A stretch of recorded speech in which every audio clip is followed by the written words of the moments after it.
Olá, meu nome é Laisla, eu sou aluna do terceiro ano do Técnico em Informática do Instituto Federal do Norte de Minas Gerais, campus Montes Claros, e faço parte do trio composto por Marcos Daniel e Bernardo Barbosa. Ambos também são alunos do terceiro ano de Informática do campus Montes Claros. Através desse vídeo, nós vamos explicar a forma que realizamos o trabalho de programação proposto pelo professor Luiz Guiço, da disciplina de Programação Visual, que objetiva e visa o resultado da construção de um calendário por meio da linguagem C#. Para realizá-lo, é necessário que os integrantes da equipe explorem todas as capacidades técnicas absorvidas diante do curso, de acordo com o que aprendemos nesses tempos e durante as aulas presenciais, para que a gente possa colocar em prática tanto nesse trabalho quanto na vida futura profissional. Bom, como programadores, nós temos a maior função, a maior vontade e objetivo de facilitar a vida das pessoas ao nosso redor e a nossa vida.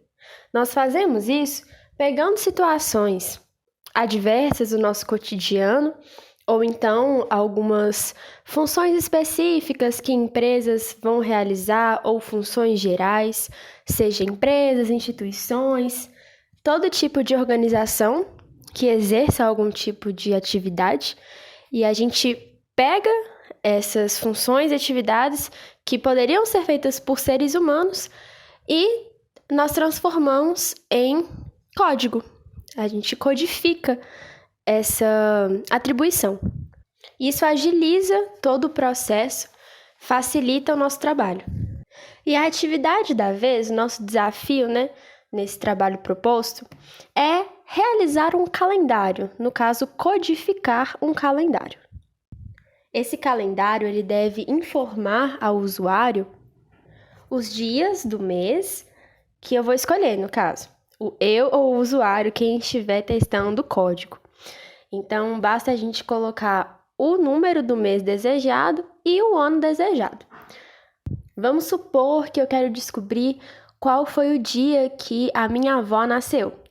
Ela nasceu faz muito tempo, então, para eu não precisar ir lá no calendário do ano X, basta eu colocar o mês que ela nasceu no código e o ano, e então o código vai me mostrar de uma maneira organizada e ordenada realmente o calendário mensal. Então eu consigo ver todos os dias se o dia primeiro deu numa quinta, deu numa sexta, deu num sábado, e assim, no caso do nosso exemplo, descobrir qual dia que a minha avó nasceu, ou então o que o usuário preferir. Esse é um projeto extremamente válido e útil, até porque nós estamos falando da possibilidade de ver calendários de uma forma muito fácil do ano 1 até o 9.999, que é daqui a muito tempo. Então, é um código que a gente pode considerar potencialmente eterno. Além disso, esse calendário ele pode servir também como agendamento, sistema operacional do Windows, entre várias outras funcionalidades do nosso programa, além de ser realmente um calendário. E tudo isso depende de possíveis implementações que eu posso fazer nesse código para que ele ganhe mais funções e assim o nível dele seja mais elevado e também atenda os pedidos da minha situação.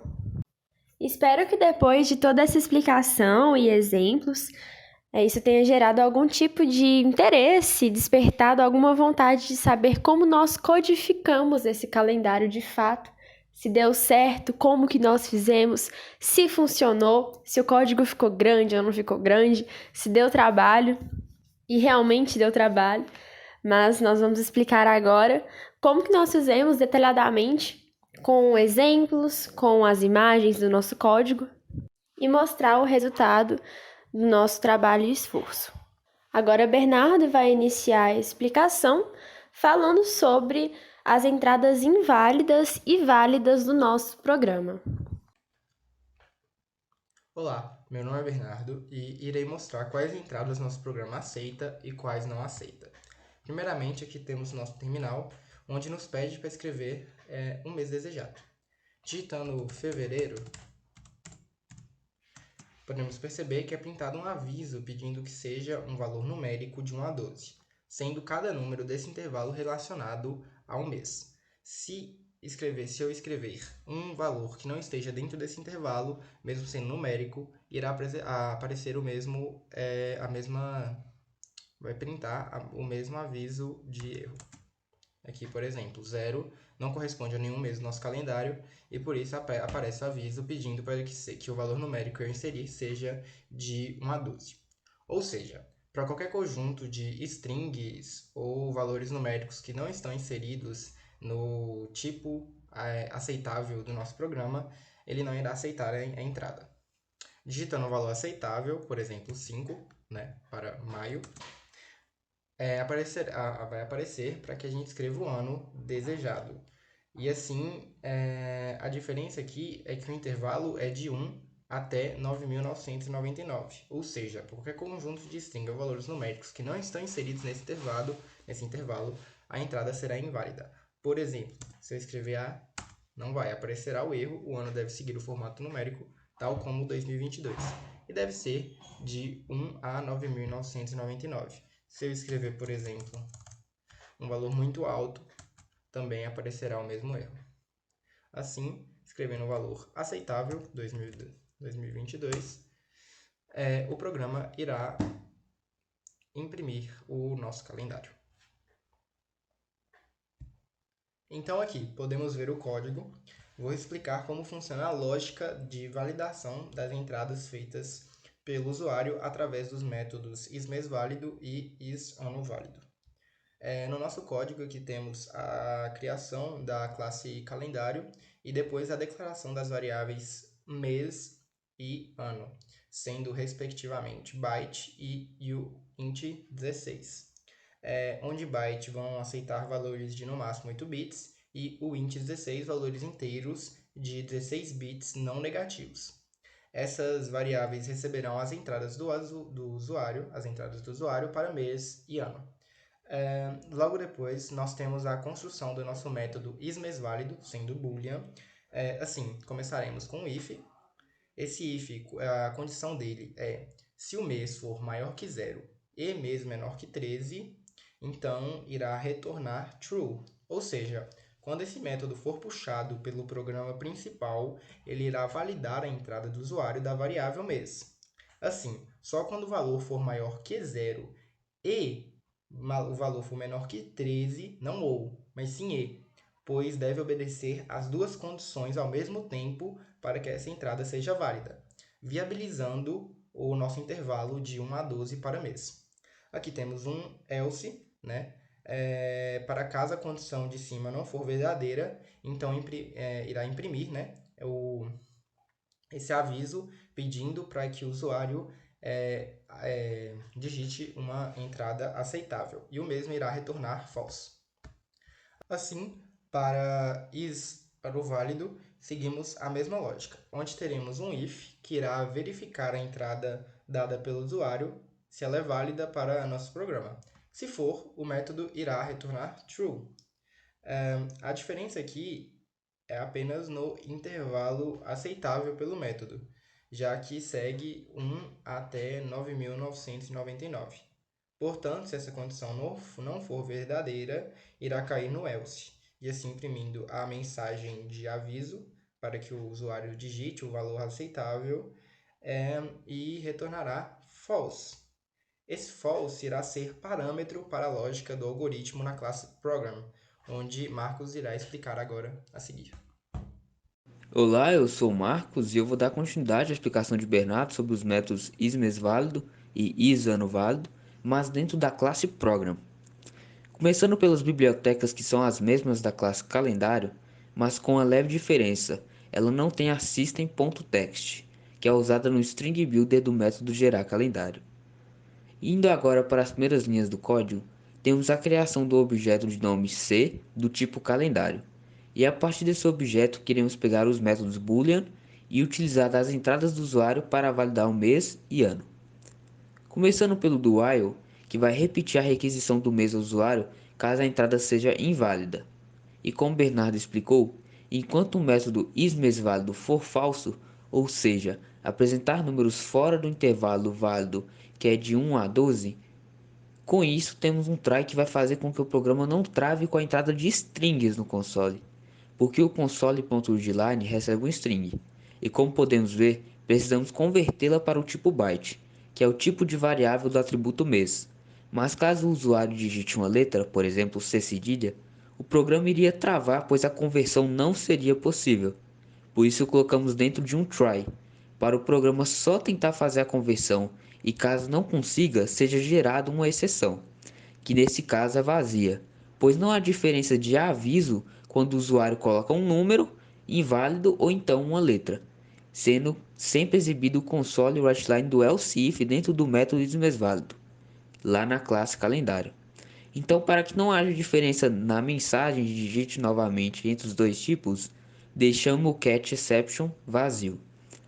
Com isso, o raciocínio para is ano válido no programa segue o mesmo do is mês válido, sendo seguido de um do while para fazer o loop, se o usuário digitar valores errados, e o try para não travar o programa com a entrada de strings. A única diferenciação entre esses dois blocos de código é que a entrada do is mês válido nós converteremos para byte e o is ano válido para o int 16. Passando agora para o método que vai ser responsável por construir e exibir o nosso calendário, o gerar calendário começa com a criação de um string builder, para substituir os consoles.writelines, adicionando todos eles a um construtor de string, que quando invocado irá construí-lo todos de uma vez. Logo após, vem-se a criação da variável início mês, de tipo datetime, que vai obter o primeiro dia do mês e do ano que o usuário escreveu. Já a variável dia é criada para obter a quantidade de dias no mês equivalente em determinado ano, a partir da propriedade datetime chamada days_in_month. E para obtermos os dias da primeira semana do respectivo mês, utilizamos a propriedade day_of_week no mês recebido e convertemos ele para um valor inteiro. E então imprimimos através do string builder o cabeçalho do calendário, que através do atributo início mês podemos gerar um toString e formatar o datetime, pegando o ano e o mês para exibir na tela. Após fazer a construção do cabeçalho com determinados dias da semana, iremos imprimir o calendário utilizando das variáveis apresentadas anteriormente. Declaramos duas variáveis, do tipo int x igual que 1 e n igual a 0. Após isso, declaramos um vetor de 6 linhas e 7 colunas para imprimir nossa matriz. E criamos uma nova variável, chamada dia vazio, que recebe o dia, semana, ou seja, terá como valor a quantidade de dias faltantes na primeira semana do mês. E também imprimimos na tela dois espaços para reajustar o calendário. Começamos então criando dois laços de repetição for, um dentro do outro, onde o primeiro for seria um i, declarado igual que 0 e rodando enquanto for menor que 6, o que representaria a possível quantidade de linhas do calendário, aumentando em 1 seu valor a cada vez que o loop rodar. Com isso, temos o segundo for, representado pela variável j, que delimitará ao nosso programa a quantidade de colunas do nosso calendário, sendo igual que 0 e rodando enquanto for menor que 7, o que nos dá um intervalo de 7 números de 0 a 6, sendo exatamente igual ao número de dias possíveis na semana, o que nos permite construir o nosso calendário. Entrando dentro do laço de repetição, vai-se ter um if onde a variável n, que é igual a 0, e o dia vazio, que representa a quantidade de dias faltantes na primeira semana. Então, enquanto o n for menor que o dia vazio, vai escrever na tela 5 espaços no calendário. Então, por exemplo, se escolhermos um mês que por acaso comece na terça-feira, irá ter 2 dias faltantes para que se tivesse uma semana completa, o domingo e a segunda. Nisso, enquanto o n for menor, o 2 irá colocar 5 espaços. E como o n é igual a 0, vão se pintar os 10 espaços precisos para começar a colocar os dias a partir da quarta. E a partir do momento que o n se tornar igual ao dia vazio, porque se ele é igual que 0, ele vai rodar a primeira vez, vai somar mais 1, vai ficar igual que 1. Quando ele somar mais 1, ele vai ficar igual que 2, então vai ficar igual ao dia vazio. já que se tem um N++ a cada repetição. O programa começa a cair no else if, onde ele irá imprimir todos os dias do mês logo depois dos dias faltantes na primeira semana, atribuindo à matriz valor de x em cada posição que se muda com a matriz j. Isso irá acontecer até que o x, que é igual a 1, se tornar igual ao número de dias do mês escolhido pelo usuário, que é guardado na variável dia, e o dia semana aumentando seu valor em 1. Porque podemos perceber que na condição de baixo, toda vez que o dia semana tiver o seu resto de sua divisão por 7 igual que 0, vai se haver uma quebra de linha, separando assim as semanas de maneira certinha, já que toda vez que chegar no sábado, irá para a próxima linha imprimir nos dias e construir no calendário. E para finalizar o método de gerar calendário, limpa-se o console para organizar avisos e pedidos de requisições anteriormente exibidos e retorna o construtor de string que a gente chama lá no program.cs. Vamos discutir um pouco agora do desenvolvimento do programa, começando pelos desafios de implementação no programa. Temos como os maiores desafios o aprendizado de como se utilizar as propriedades do datetime para obter cada informação necessária para o funcionamento do algoritmo, além da dificuldade na hora de invalidar incorretamente as entradas do usuário do tipo string, os métodos booleanos e o aprendizado do string builder. E então vieram grandes dificuldades na construção do código. Demorei um tempinho para conseguir achar como fazer a utilização correta das propriedades do datetime, desde a forma um pouco confusa da obtenção de dados como os dias faltantes e até mesmo os dias do ano. Mas foi se resolvido pesquisando mais a fundo e interpretando os códigos disponíveis nas documentações de C# pela própria Microsoft, o que serviu de referência bibliográfica para entender o funcionamento das propriedades do datetime. Sobre a dificuldade de validar as entradas do usuário, foi muito difícil descobrir uma forma de fazer com que o programa não travasse quando houvesse a entrada de uma string, já que a gente tinha que converter para o tipo numérico. E quando dava entrada em letras, o programa simplesmente parava de executar. Isso foi resolvido com o try, que também está dentro das documentações da Microsoft. Lido e aprendido a forma de utilizar, foi tranquilo colocar no código. Após isso, o do while também gerou uma confusão mental, porque anteriormente havia utilizado somente o while, mas já se exibia na tela do console uma mensagem de que o mês estava inválido, sendo que não havia sido escrito nada. Então pedi ajuda ao professor, que indicou usar o do while. Aí resolveu, já que estava se fazendo uma análise do método ser falso antes da entrada do usuário, e por isso então a utilização do do while. E para finalizar, tinha bastante console writeline no método de gerar calendário. A utilização do string builder deixaria tudo mais facilitado. Porém, havia dúvidas de como retornar esse string builder, mas com a implementação do toString ao string builder foi possível utilizá-lo com clareza. Esse foi o nosso trabalho. Esperamos que você tenha compreendido o nosso raciocínio e que tenhamos atendido todas as propostas do projeto. Dessa forma, agradecemos pela atenção.